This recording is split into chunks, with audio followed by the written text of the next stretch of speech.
You know, normally I would return to the house and I would, clear out everything from the camera and I'd throw it up on the computer and I'd get it all organized and whatnot.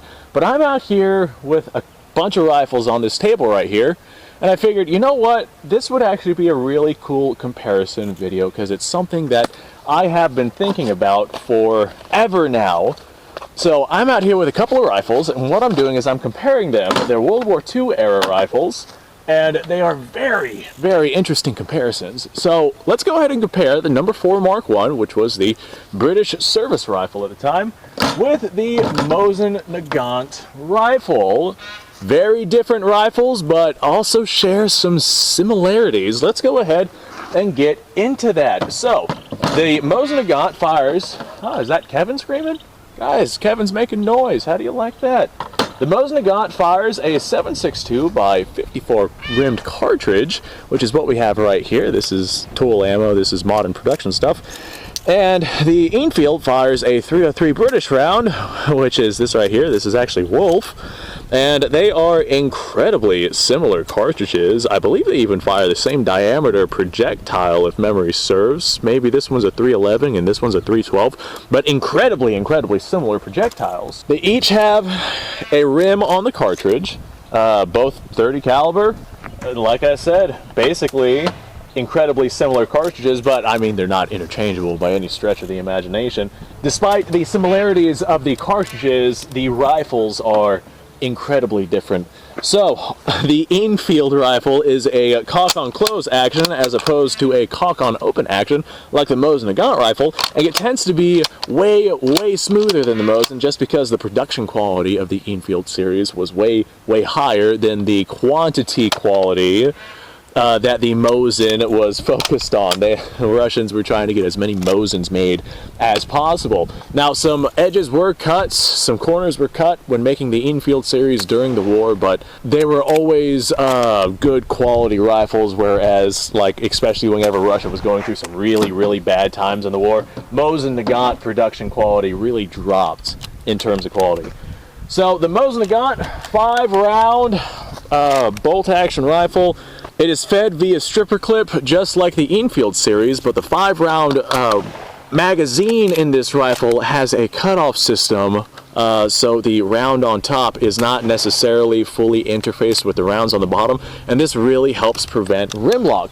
Whereas something like the Enfield series is a double stack magazine. 10 rounds holds more ammunition. However, if the ammunition is not loaded properly, then you will have to deal with rim lock, and that's not something that you would want to deal with in the heat of a combat situation. Now, I will say that the Mosin Nagant, whenever you feed it from a stripper clip, absolutely sucks, but if you use like surplus stripper clips, the stripper clips that were actually being used at the time, it's really not that bad, especially whenever you pair that with the ammunition that was being used at the time. I'm going to attempt to load my Mosin with this cheap steel case toolless stuff, so it probably won't be that smooth, but it will be a hell of a lot smoother than the Enfield rifle. The Enfield stripper clips of a similar design were actually like a Parkerized metal as opposed to this nice smooth brass. And as a result, the Parkerized metal just was not a smooth operation for loading the Enfield. And with the Enfield's double stack magazine and just the risk of getting rim lock with your Enfield series, if you did not load your ammunition like properly every single time of the rifle, then you were going to be having a bad day. Versus the Mosin, where you have that cutoff, so rim lock is not nearly as big of an issue. Now, Mosin, that's really not that bad. That was not that bad loading these via stripper clip. I wonder, will the Mosin clip work for Enfield cartridges? You know what? Let's just go ahead and give it a try. First, will this even fit in the stripper clip guide? It does. Nah, that's not gonna work. Alright. I was hopeful, but my hopes were destroyed immediately. I bet this could probably be modified to work. But the Enfield clip's absolutely awful. You have to fight tooth and nail to get your cartridges into your magazine. As a result, the loading process of your Enfield is going to be a lot slower than your loading process of your Mosin, especially if you have yourself good clips, because none of the clips for the Enfield are good. And if you get rim lock inside of your magazine, you're pretty much SOL. You got to pull those rounds out of that magazine and then reinsert them properly inside of the magazine before you can run your rifle. Or you can try to force the rounds through the rim lock situation, but that's a really, really good way to mess up your bolt and mess up your magazine, and just you don't want to force things. Alright, sights on the rifle. I love the Enfield sights way more than I love the Mosin, but I am also blind. Having aperture sights closer to my face just allows me to see my target a lot easier than having a leaf sight in front of the receiver, like the Mosin Nagant series does right here. A lot of people prefer this system. I myself am definitely not one of them. I absolutely prefer the aperture sights of the Enfield series. So the ammunition, very, very similar. The rifles themselves, very, very different. The Enfield series, since it is a cock-on-close action, as you are opening the bolt, you're not having to fight spring tension while cocking the bolt along with primary extraction of your cartridge. So as a result, you can actually extract your cartridge very, very quickly, slam your bolt home very, very quickly. These are two separate actions and they're not piled on top of one another. So people can run these Enfield series very, very fast. As a matter of fact, there was a point in time where the British soldiers that were armed with these rifles, the enemies actually thought that they had self-loading rifles, which really, really is a true testament to just how fast these bolt-action rifles can be ran by someone who knows what they're doing. Now, I'm not 100% certain how it is done, but I'm pretty sure British doctrine was actually to hold the bolt with your index and your thumb and actually pull the trigger with your middle finger. And if you got good at that, I could absolutely see how you would run that very, very quickly. I am not good at that, so I will just run this rifle the way that I would run a normal bolt action. That being said, this Enfield, this particular Enfield, is actually a pretty incredibly smooth rifle.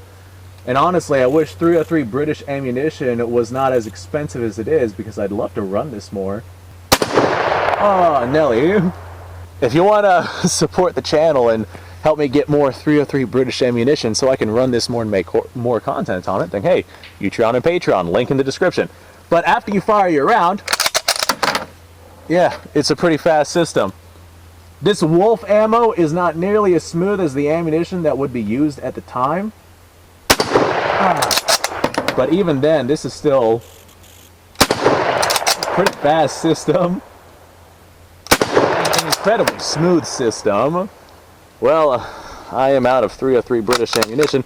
I have some stuff that I can break down and use as components though, so that's probably what I'll do. However, this brass right here is Berdan Prime, non-reloadable, so I'll just go ahead and hurl that over that way. And we get to the Mosin. I have fired this Mosin plenty of times on the channel, but there's that mild rim lock there. I have fired this Mosin plenty of times on this channel, but hey, because I'm out here firing these rifles, let's go ahead and fire it. Okay. Alright, after having fired the Enfield and then swapped immediately to the Mosin has more recoil than the Enfield.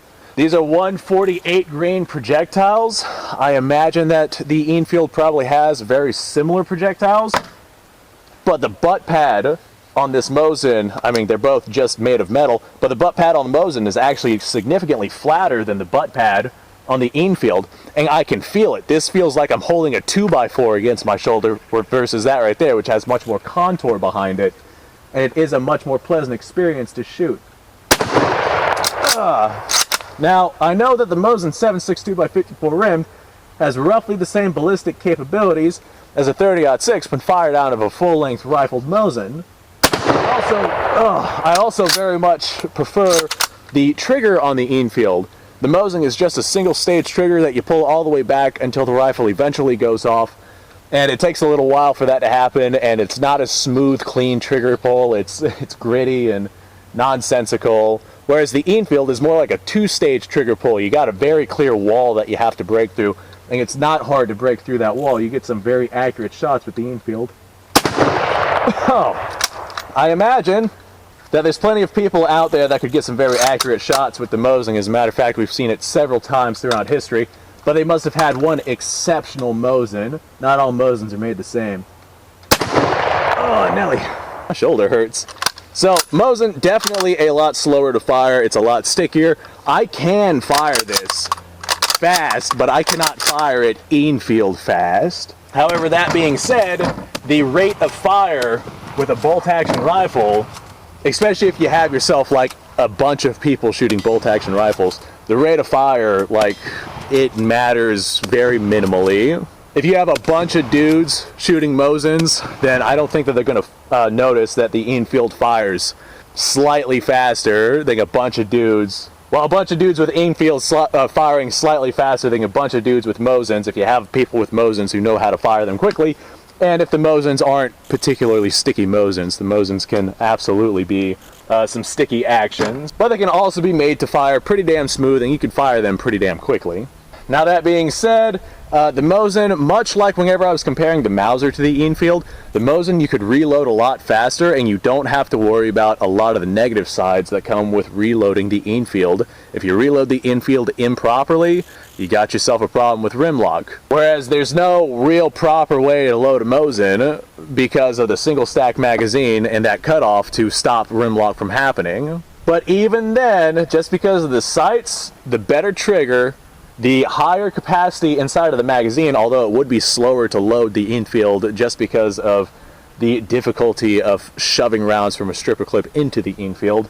Despite its negative aspects, I absolutely 100% would take the Enfield over the Mosin if I was going into a combat situation. And I feel like a lot of people out there would as well. Now we're talking about World War II combat situation. If I was like overseas, and let's say I got, I don't know, kidnapped or something, like I was overseas and I saw two rifles on the ground, like I escaped and I was in, I don't know, somewhere in the Middle East, I guess. That's where you would find rifles like this. And I saw these two rifles on the ground and I was like, all right, I gotta pick one. I would pick the Mosin over the Enfield just because 7.62 by 54 rimmed is gonna be way, way, way, way easier to find than 303 British over there in the Middle East, considering what the Russians did over there not too terribly long ago. Now, if I could find myself like an AK or an AR, I'd go with that. I'd drop all of these rifles for a self-loading rifle. But if I had to pick between one or the other, in a World War II situation where logistics were consistently keeping me fed with ammo, I would take the Enfield over the Mosin. And I feel like a lot of people out there would feel exactly the same. If you do feel differently, then hey, let me know down in the comments. This is a fun little series that I'm doing here. And I imagine I actually have not uploaded any of this series as of yet. But I imagine that the comments I get will likely be controversial whenever I do finally end up uploading this, because people are just so wholeheartedly emotionally invested in a lot of these different firearms. And the reality is, I mean, bolt action firearms, the differences between them is incredibly minimal, and there's trade-offs for everything. Enfield fires fast, reloads slow, more capacity in the magazine, but like I said, it reloads slower, and you have to be careful whenever you reload. The Mosin and the Mauser, whenever I was comparing them, like the rate of fire was damn near identical, because the systems, although they are different, are both cock on open, 5-round magazines. If you get yourself some good stripper clips for the Mosin, they can load roughly the same speed as you can with the Mauser. I prefer the Mauser sights, and I prefer the Mauser trigger, but besides that, that's about it. If I had the choice, like I said in other videos, I would bring this right here instead. Having a repeating firearm that loads itself would absolutely be the way to go versus a manually operated firearm, even if that repeating firearm is still a full caliber cartridge. Personally, I would like to use an M1 carbine myself there if I had the logistics to be able to pull that off, but what you wanted was not always what you got, especially in times of war. Anyway, folks, thanks for watching. I appreciate your time. Let me know what you guys' thoughts are down below on these different systems. If you have something you want to see me compare, let me know. Odds are I already made a video on comparing it, and I just haven't uploaded it yet. But hey, if I haven't, then I'll go ahead and consider it. That being said, like, subscribe, share, description, bunch of links, including Utreon and Patreon. Go ahead and go check that out. You guys go off, have yourself a fantastic day. I have a couple other comparison videos that I want to make before the day is up, but the sun is slowly sinking, so I have to go ahead and hurry with those. You guys go off, have yourself a fantastic day, and I will see you on the next video.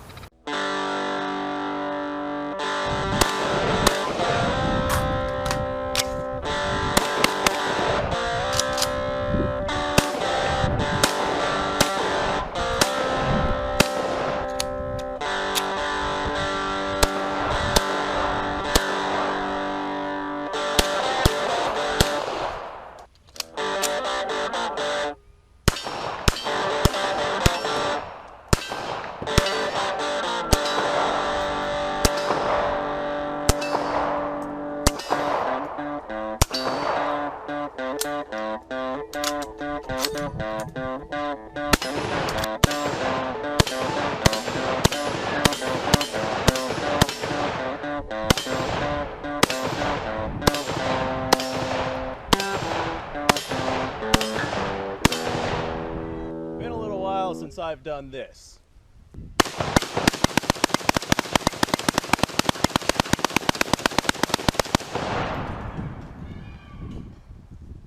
Bonnie and Clyde be damned.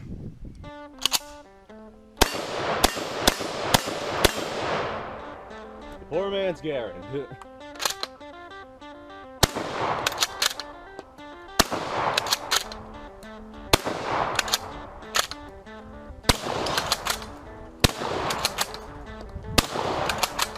It's a shame that bolt-action shotguns aren't more mainstream.